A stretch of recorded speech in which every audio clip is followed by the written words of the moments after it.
पूर्व राष्ट्रपति doctor APJ Abdul Kalam की पुण्यतिथि पर दिल्ली भाजपा अल्पसंख्यक मोर्चा द्वारा कलाम सलाम अभियान के तहत एनडीएमसी कन्वेंशन सेंटर में एक श्रद्धांजलि कार्यक्रम आयोजित किया गया।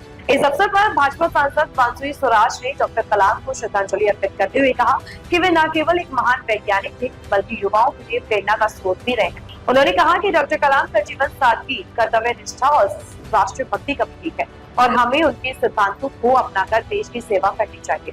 डॉक्टर अब्दुल कलाम आजाद जो हमारे देश के लिए एक ऐसी मिसाल छोड़ गए हैं जो ना भूतो ना भविष्य में। He is known as the missile man of India.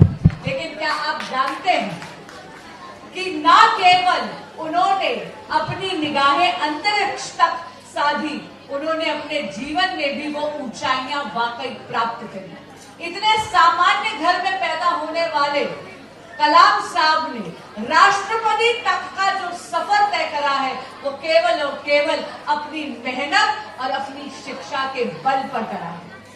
मुझे याद है एक बार मेरी माता जी श्रीमती सुषमा स्वराज जी उनसे मिलने के लिए राष्ट्रपति भवन गई तो उनको आने में 5 मिनट लगे और कह रही थी कि बगल के कमरे से बहुत सुंदर वीणा की आवाज आ रही थी। आप हैरान होंगे ये देख के कि वो वीणा डॉक्टर कलाम स्वयं बजा रहे थे। वो इतने ज्यादा संगीत के भी जाते थे। इसका अर्थ क्या है?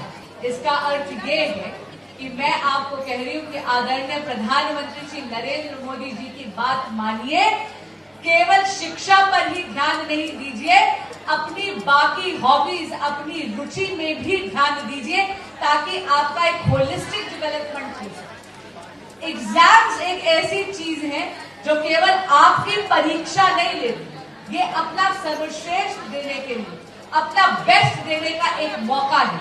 इसलिए अगर आपने एग्जाम पे चर्चा यानी परीक्षा पे चर्चा की वो किताब भी पढ़ी होगी या आदरणीय प्रधानमंत्री श्री नरेंद्र मोदी जी की बात भी सुनी होगी तो आपको पता होगा कि एग्जाम के स्ट्रेस से बिल्कुल भी भय खाने की, बिल्कुल भी डरने की जरूरत नहीं।